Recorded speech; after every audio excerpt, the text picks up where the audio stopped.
40 Acres and a Mule.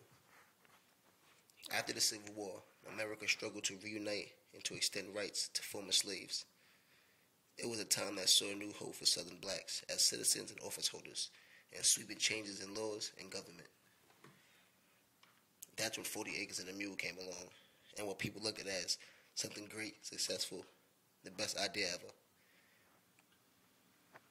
The phrase 40 acres and a mule invokes the federal government's failure to redistribute land after the Civil War, an economic hardship that African Americans suffered as a result.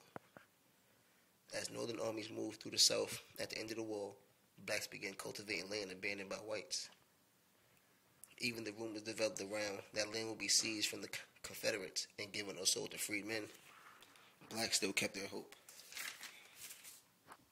In January 1865, President Abraham Lincoln ordered 20,000 acres of land confiscated in South Carolina sold to freedmen in 20-acre plots. Feeling 20 acres wasn't enough to satisfy the freedmen, Secretary of Treasury Salmon Chase expanded the offer to 40 acres per family for Reconstruction.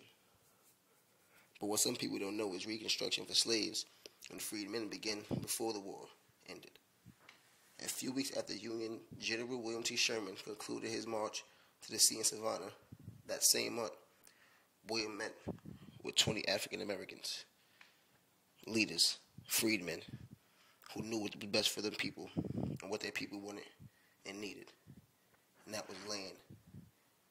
The 20 black men told William Sherman land ownership was the best way for blacks to secure and enjoy their newfound freedom. Someone understood. William Sherman.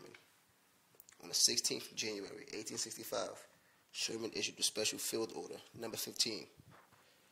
The order reserved coastal land in Georgia, South Carolina, for black settlement. This was a dream. Some slaves wished this was freedom, something they hoped of, something they wished would happen. It's finally here. Each family will receive 40 acres. Later, Sherman agreed to loan the settlers army mules. Later, he issued the order. Now living the way they would, and they wanted to, 40,000 former slaves lived on 400 acres of coastal land.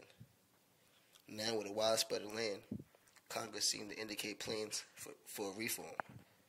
Congress authorized Freedom Bureau to divide confiscated land into small plots for sale to blacks and to loyal Southern whites. But who knows how long this was going to last. Less than a year, President Andrew Johnson got involved. This was betrayal, a disaster for all blacks. The federal government took back all the land and gave it back to the previous owners.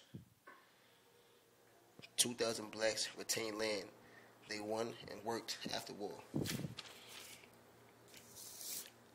The federal decision to give the land back to their previous owners was not only a disaster, a disappointment, but betrayal and a missed opportunity for blacks to help political gains made during the early years of the Reconstruction. So, well, I guess when things like that happens, you learn to wish for the best and expect for the worst. Only if we knew how they felt when their faith and trust was taken from them. Who can you trust? Who's on your side? Who wants to help you when you're down? Who knows?